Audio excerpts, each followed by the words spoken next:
topics expand our minds and make us all think. What's going on? How's everyone doing? Well, what's up? It is great to be here, and I have a great teaching for you guys this morning. But first of all, let's take a deep breath, okay? Take a deep breath and put our hands on our heart, and let's just sit there for a moment. Take a deep breath and hold. Let go. And we just say right now, the fallen mindset, the matrix mind, the mind that is unaware, that we say deactivate, but we say creator mode activated, fully on.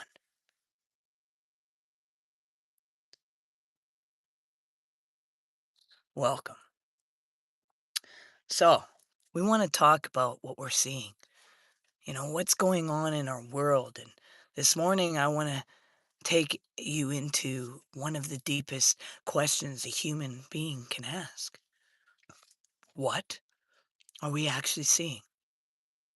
What if what we can call reality is not reality itself, but a filtered experience of reality? What if the world you think you are looking at is being shaped and edited and translated by the nervous system before it even reaches awareness? And what if most of us are not living in direct contact with truth, but inside a programmed perception of truth? Because if that is the case, then the real issue is not that truth is missing. The real issue is that truth is standing right in front of you and right in front of all of us, and we have lost the ability to even recognize what it is. See, and that is what I want to explore this morning.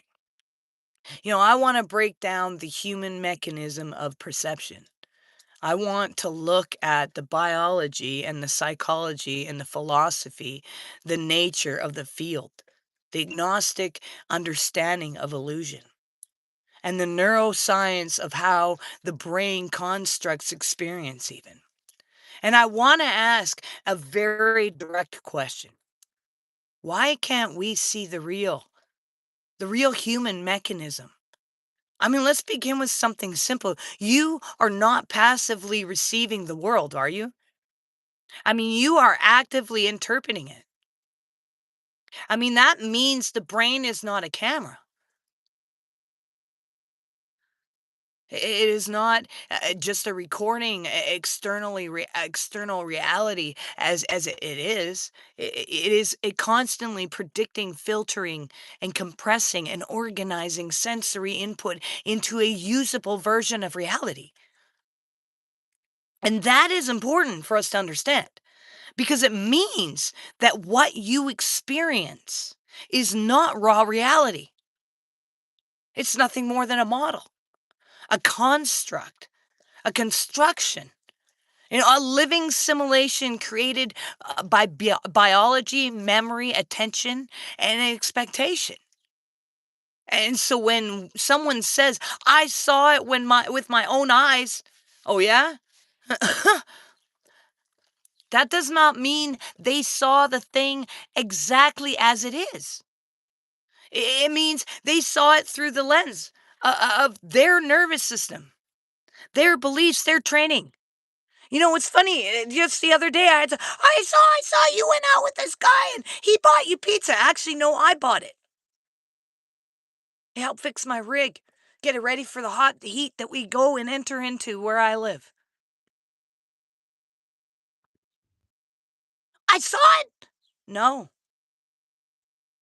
See, our perception, the way we view what is in front of us, is the experience we're walking out of.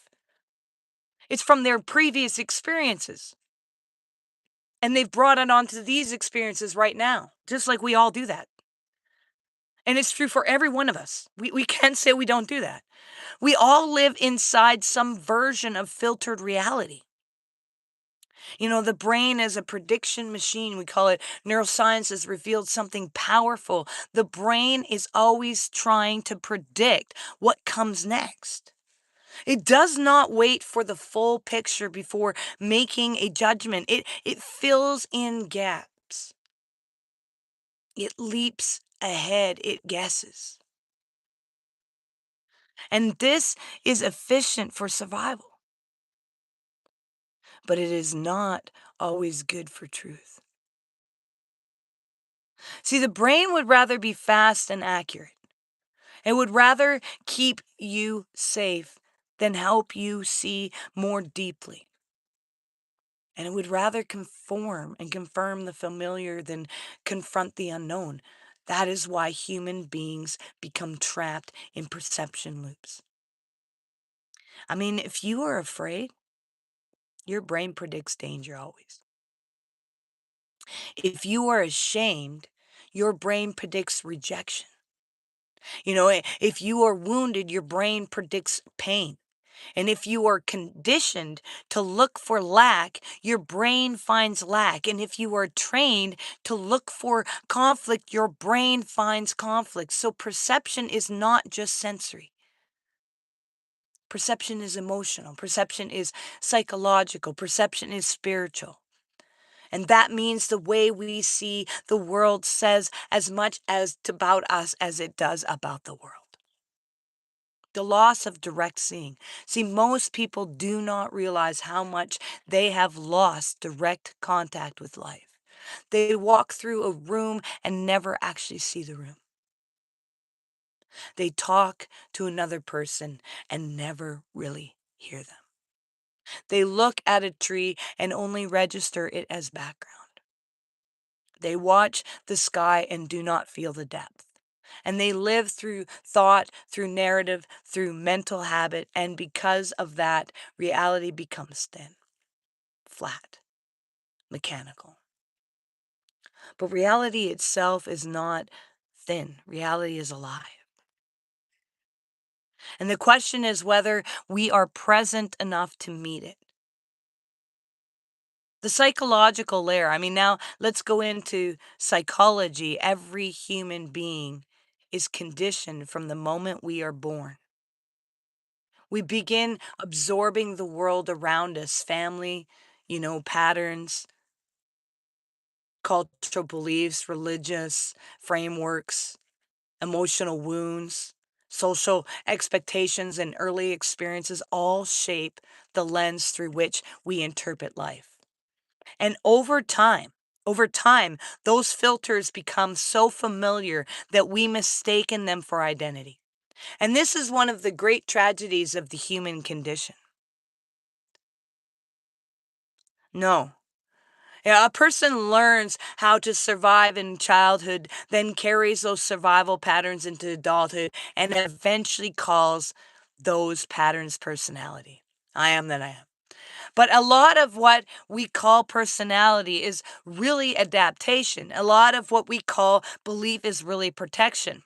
And a lot of what we call certainty is really fear of the unknown. So when we ask why people can't see truth, one answer is that many people are not looking from presence, and they are looking from conditioning, and conditioning is not neutral. It is narrow perception. It distorts meaning. It makes us see through old pain, old narratives, old roles, and old defense mechanisms, the social matrix. I mean, let's bring it into modern world because today human perception is under constant pressure. We live in a world of nonstop stimulation. Phones, feeds, notifications, algorithms, opinions, trends, noise. I mean, there's so much noise, so much input now that the nervous system, I mean, it really gets to reset and rest. And when the nervous system is overloaded, attention becomes fragmented. And when attention becomes fragmented, awareness becomes shallow. And when awareness becomes shallow, the world becomes easier to manipulate.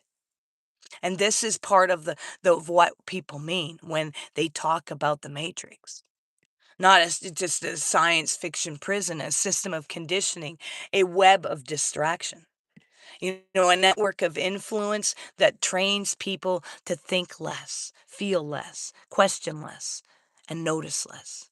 And they got us so embedded into our phones and everything, we don't even know what's going on in the sky anymore. I mean, the matrix does not always control by force. Often it controls by saturation. It fills the mind so completely that there is no space left for direct perception. And when a person loses direct perception, they begin living through borrowed reality.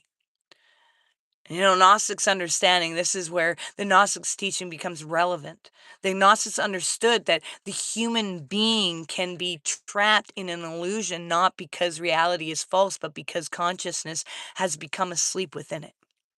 And they spoke of symbolic languages, but they were pointing to something deep.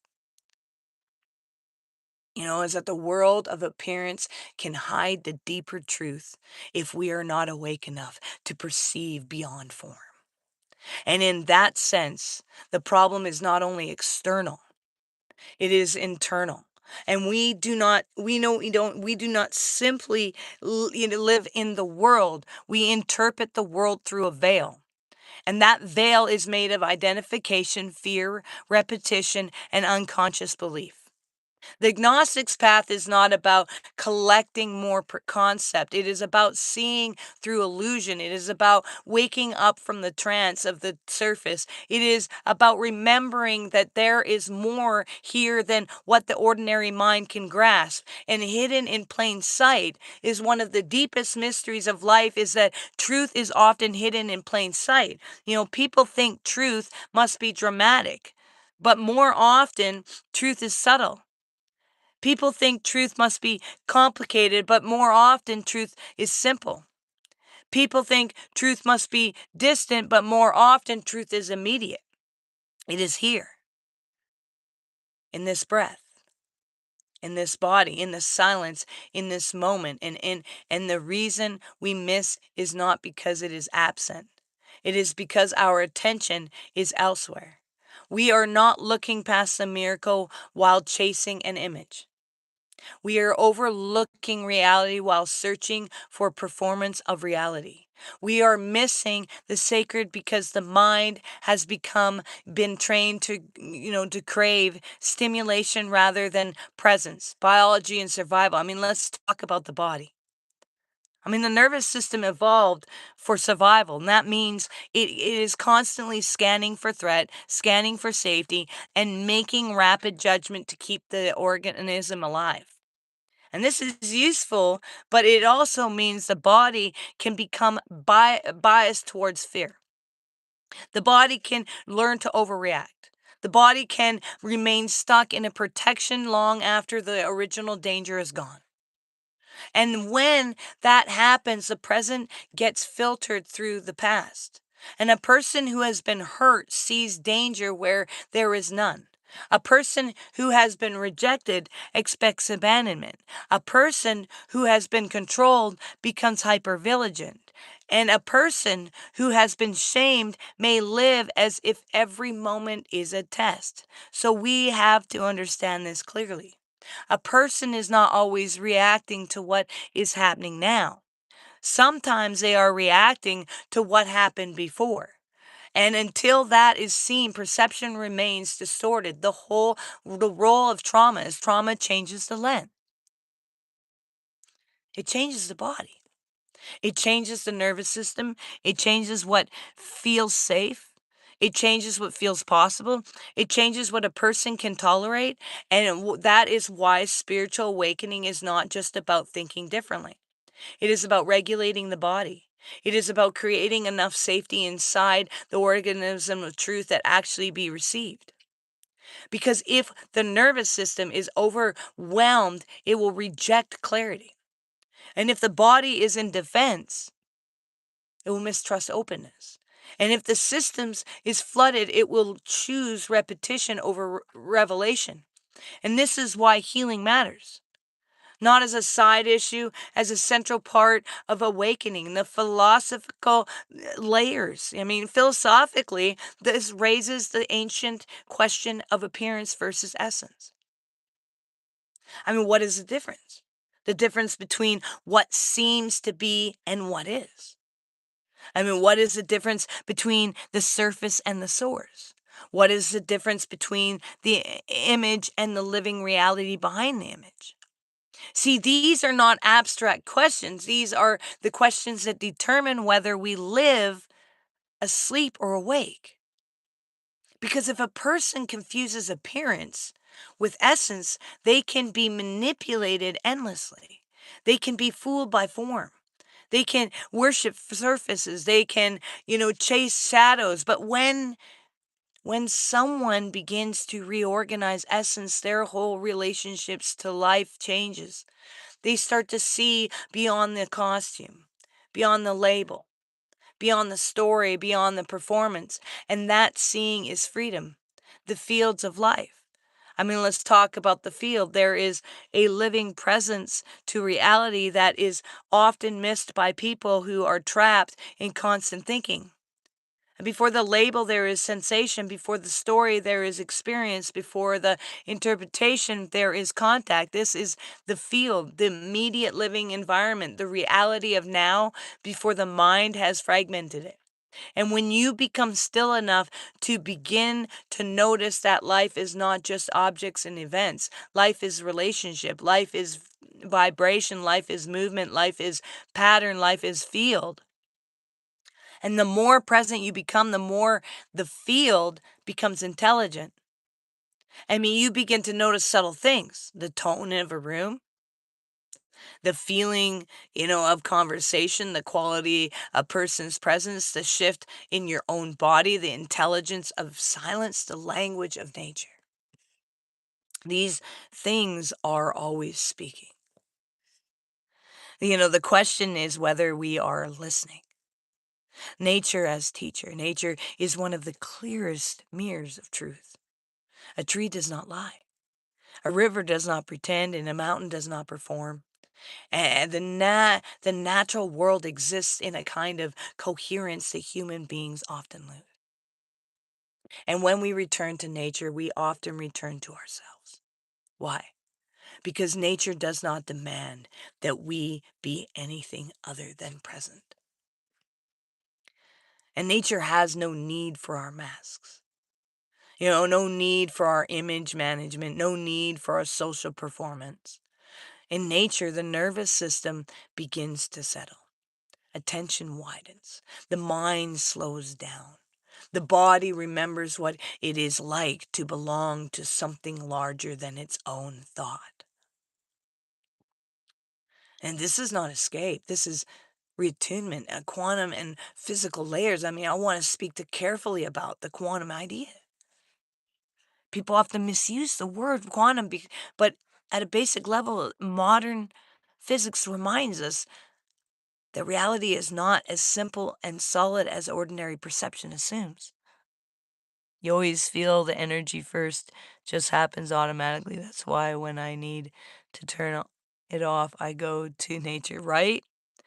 The physical world is not just static objects sitting in space like dead matter. I mean, it is dynamic, relational, and far more mysterious than the ego wants to even admit. I mean, and that does not mean that we turn science into fantasy. It means we should let science humble us. It means we should admit that the world is deeper than our default assumptions. The physical layer of reality and the subtle layers of experience are not as separate as people think. Your body is not isolated from your environment. Your mind is not separate from your intention. Your perception is not separate from your conditioning. See, your inner state is not separate from how the world is felt. Everything is interaction. Everything is influencing. Everything is participating in the field of experience. How the illusion persists is so why does the illusion remain so powerful? Because it's familiar. Because it is repeated. Because it is socially reinforced. Because it is emotionally charged. Because it is rebuilt in habit. because the mind prefers certainty, even if certainty is false, over the vulnerability of direct perception. See, the illusion survives by becoming ordinary. It survives by becoming invincible. It survives by becoming just the way things are. And once people accept the false as normal, they stop questioning it. And that is how the spell deepens, not through one dramatic lie, through endless examined repetition, retraining awareness. So how do we break the spell? We retrain the attention. We retrain the nervous system. We retrain the mind. We become more intimate with direct experience. And here are the basic shifts. Slow down and breathe. Notice your body before your thoughts. Separate observation from interpretation. I mean, look at what is actually there. Stay with sensation. Spend time in nature. Reduce overstimulation and create silence. Learn to sit with discomfort without immediately escaping into distraction. These are small practices, but they are not small in their effect. Because every time you come back to direct awareness, you weaken the machinery of illusion with witness within it. And at the center of it all is the witness. The witness is part of the you that can observe without collapsing, the part of you that can feel without becoming the feeling. Yes, right? Morning, Ashley. The part of you that can think without becoming consumed by thought. And the witness is not cold. It is clear. It is not detached in sense of being numb. It is detached in the sense of not being possessed by the noise. And when the witness becomes stronger, the matrix loses its grip because the matrix depends on unconscious reaction. The witness interrupts the reaction. The witness creates space. The witness restores choice. The final awakening is, so what are we really doing here? We are learning how to see not to just the eyes with the whole being. We are learning how to perceive without distortion, how to reorganize the difference between reality and interpretation, how to notice the hidden structures that shape our experiences, how to become awake inside the field instead of asleep inside our conditioning. And that is not a small thing, that is everything. Because once you begin to see clearly, you can no longer live the same way. You cannot keep confusing the masks for the face. You cannot keep confusing the program for the truth. And you cannot keep confusing the shadow for the surface and for the source. So the invitation this morning is simple, is look again. Look deeper. Look slower. Look with presence. Look at nature. Look at your own mind and look at your reactions. Look at the body and look at the field. Look at what has always been there but has been missed because attention was captured everywhere else. The truth is not far away, it is here. The real is not absent, it is waiting to be reorganized and recognized. And the moment you begin to see it, the spell begins to break. I can see clearly now the rain has come.